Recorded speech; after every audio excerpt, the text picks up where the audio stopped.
Kids Open, Kyler Leonardo ang 5th. Fourth si Setter.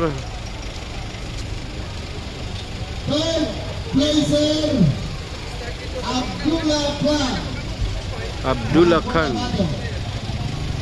Khan ang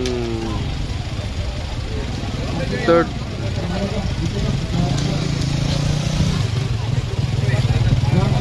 Abdullah Khan, international rider na siya sa kids.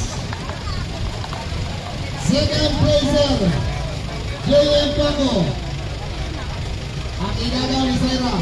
JM Paco, second placer.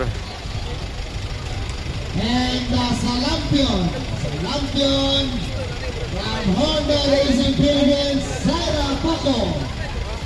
Sarah Paco, champion sa Kids Open.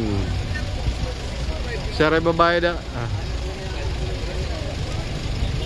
Next, exclusive Gilas. Kinala silang sa Itagan ang mga bulyagong sa Gilas. Ang kids pa dahil. Ang kids 50cc pa dahil.